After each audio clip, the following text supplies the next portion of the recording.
All right. Hello, I'm Anna Miller, And I'm Brittany Ray. and today we are going to be discussing if the U.S. should implement a basic universal income program. I will be advocating for the implementation of the basic universal income to address economic inequality and social justice injustices, particularly among marginalized and vulnerable groups. If you don't know what the BUI is, it is a policy proposal where all citizens receive a regular unconditional sum of money from the government, regardless of other income. So, in other words, just a regular payment to all citizens, doesn't matter employment status or the level of income. So, I will be using evidence throughout my time talking from the UN Women Policy Brief, how universal basic income would work according to Andrew Yang, why the U.S. should provide universal basic income by the Atlantic, and basic income is less radical than you think by Oshan Jaro. I first want to talk about poverty reduction. So the BUI has been shown to lift individuals out of poverty, providing a stable financial basis, and it ensures that every individual has a consistent financial base. So this can directly address poverty by providing a safety net for everyone. The UN Women Policy Brief also highlights several trial programs that were successful, where the BUI significantly reduced poverty rates.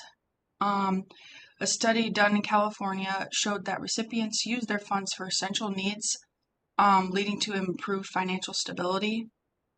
Women, particularly single mothers and single parent households, often face higher poverty rates, and the BUI can provide financial independence and security, reducing their economic vulnerability. So the BUI helps bridge the income gap for racial minorities who are disproportionately affected by economic disparities also. The next thing I want to talk about is the increased consumer spending. The BUI puts money directly into the hands of consumers, so it can increase consumer spending, which then can stimulate economic growth. This influx of spending can help boost demands for goods and services, which also then leads to job creation and higher economic productivity. So the BUI can help level the playing field by providing everyone a financial foundation, reducing income equality. Um, the next thing I want to talk about is the mental and physical health improvements. So evidence from the various articles I talked about show that financial security from the BUI leads to lower stress levels, better mental health, and improved overall well-being. As social workers, we know that financial stress is a major contributor to mental health issues and physical issues. So, guaranteed income can alleviate all that stress, leading to better overall health and well-being for the population, and especially in marginalized communities. So, the BUI fosters a sense of security and community, reducing crime rates and promoting social stability. So, this financial security allows individuals to focus on their personal development, education, and career advancement without the constant worry of meeting basic needs. So, to summarize, the basic universal income offers substantial economic, social, and health benefits. It can reduce poverty, stimulate economic growth, promote social justice, and improve overall well being for our communities and our population.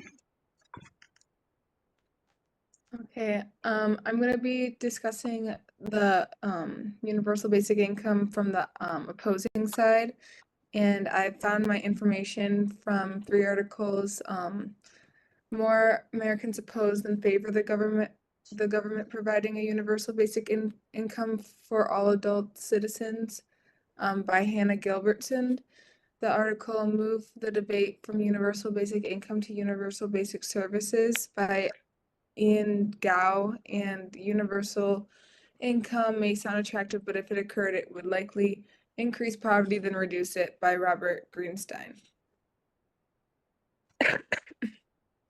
Although it sounds ideal, living in a world where everyone is provided with funding to meet their basic needs without any conditional circumstances, such such as work, sounds like an ideal situation. Numerous limitations and problems have been addressed in the research studies that would come from implementing a program such as universal basic income.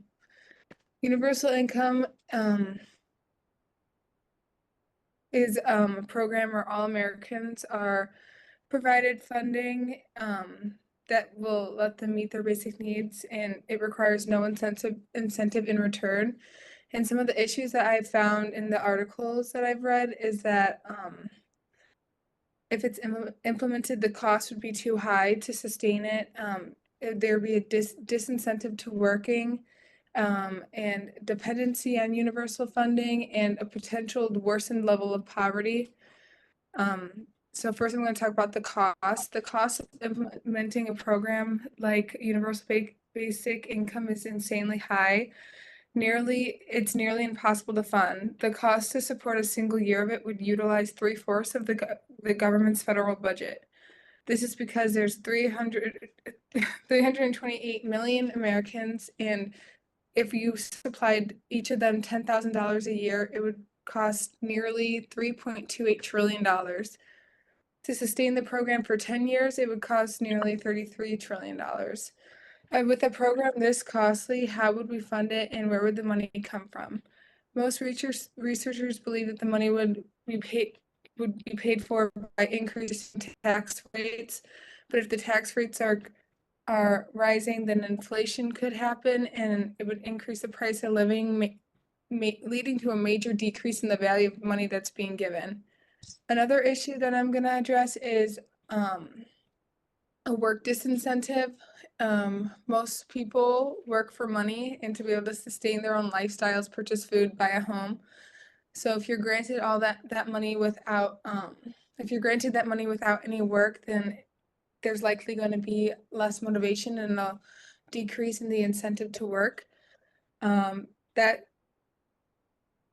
that's one of the major concerns that are addressed, that there'd be a reduction in citizens' incentive to work, and without our workers, our government will not be able to function the way it does, and the system would begin to fail due to low staffing and staffing issues.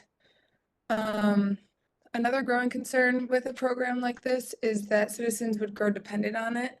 This would mean that if the program had to be shut down or stopped eventually, then they will not be able to, they become accustomed to getting this inflow of money, so they won't be able to survive without it. And numerous articles have outlined these points that I've discussed is a key risk for the implementation of the universal basic income. And another aspect to note is that the majority of the U.S. citizens oppose this program. 54% of individuals don't support it. One in one in one in 8 Republicans and 2 in 3 Democrats are against the bill. Additionally, researchers have found that implementing a program like this could cause an increase in poverty instead of decreasing it. Numerous articles have outlined these as key risks to the implementation of universal basic income, and based on all the research articles that I have reviewed, implementing a program such as universal basic income is not sustainable, it's not affordable, and it's unrealistic. So you argued that the BUI might reduce the incentive to work. However, the evidence from some of my articles suggested otherwise. The research showed that the BUI recipients in those programs that were on trial did not reduce their work hours, but they pursued better opportunities in education.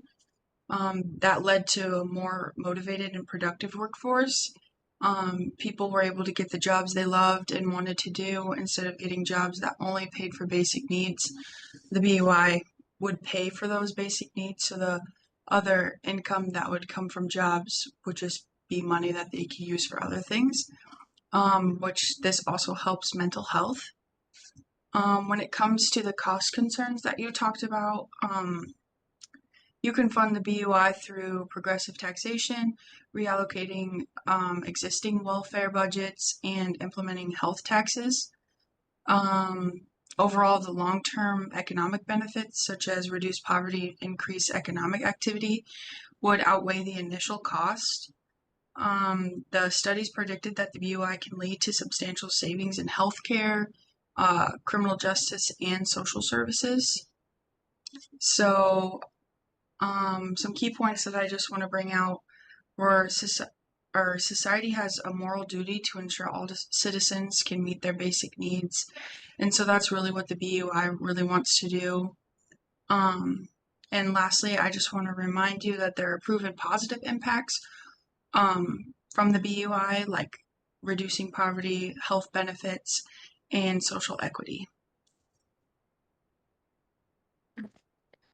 When you discussed your side, I remember you said that it would one of the main things that you're arguing is that it would reduce poverty, but based on some of the research articles that I've read, there's a large possibility, and it's likely that implementing the UBI would increase poverty. Um, because the UBI is aiming to replace the current welfare state, meaning that they would eliminate all of the programs that are given to low-income areas such as food stamps, Medicaid, Social Security, stuff like that. So removing those and then um, implementing a universal basic income where everyone's receiving the same income would actually um, redistribute income upwards. So increasing that would increase poverty and inequality rather than reduce them. Um, and I think, yeah. Perfect.